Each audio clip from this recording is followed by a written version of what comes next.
As I've learned more about leadership this year, it has been interesting to me to discover some traits of leadership that are desirable on a school level. My school, Jakarta International School, is currently losing its head of school next year, and so the recruitment process for the new head of school has already begun. It was interesting to me to discover that one of the desired traits of this new leader is the ability to both recruit and retain qualified teachers. Recruitment and retaining of staff is something that interests me, as does the hiring and firing process, and so I want to talk about that today. First of all, the qualifications that desired staff possess is of eminent importance. Dispositions and alignment with institutional philosophy is of premier importance, and a good head of school will seek out candidates and in the interview process determine those qualities in alignment to philosophy. This will, in a large way, contribute to the retention of staff, as well as to the identification of staff that fit in with the school's mission and vision. The next question becomes the available pool of applicants. While JIS is an established and reputable school and we always have a large pool of applicants, I understand that this is not always something available to school leaders. Therefore, timeliness of hiring becomes immensely important. Beginning the hiring process in the international industry is something that is becoming more and more important, and the process itself is beginning earlier and earlier. I myself here at JIS was hired in November. Whereas in the United States, I know that the hiring process can extend almost into the summer without there being a large loss of qualified applicants. There are various services that can be used, such as ISS and Search Associates, and there are also job fairs that the international industry uses to identify and meet with applicants.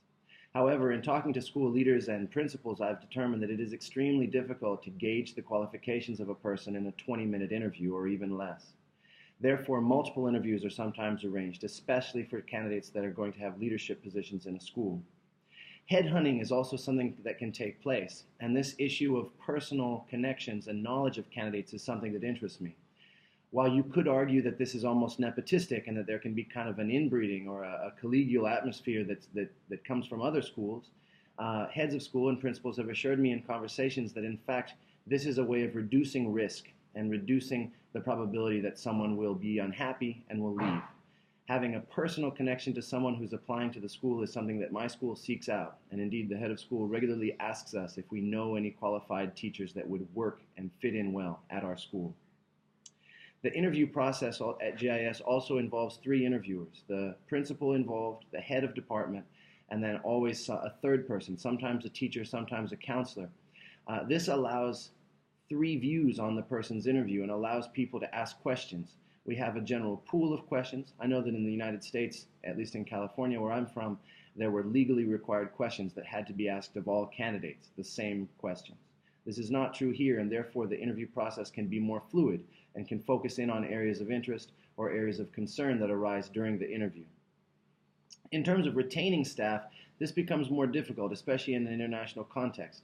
While someone may have flourished in one country or in one school system, a move to a new country is always stressful, as is changing jobs. And in the international industry, you always do both at the same time. Therefore, support and orientation of new staff is extremely important. This takes place at the beginning, but also in the process of supervision and evaluation. Head of school or principal should be in new teachers' rooms early and often, ascertaining how they are adjusting, how they are fitting in with desired pedagogy and instructional practice, and how they are interacting and collaborating with colleagues. Personal connections with new teachers is also something that's important for principals and heads of school to build.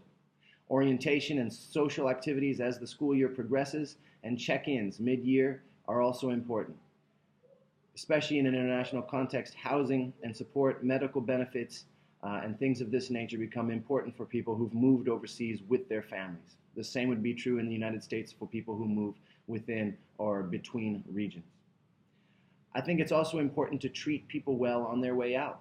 I think it is not unusual for a situation to simply not work out. Things may happen at home, or the teacher himself or herself may find that the environment is not what they anticipated. Therefore, how you say goodbye to people can also affect your hiring and recruitment and retention practices. There is a service for international teachers called the International Schools Review, where teachers can anonymously review leaders and schools. And so you don't want to develop a bad reputation for pushing people out the door or being inhumane on the way out. So these are some of my thoughts on this broad issue, something I don't know very much about, but something that I'm interested to learn more about. Thank you very much.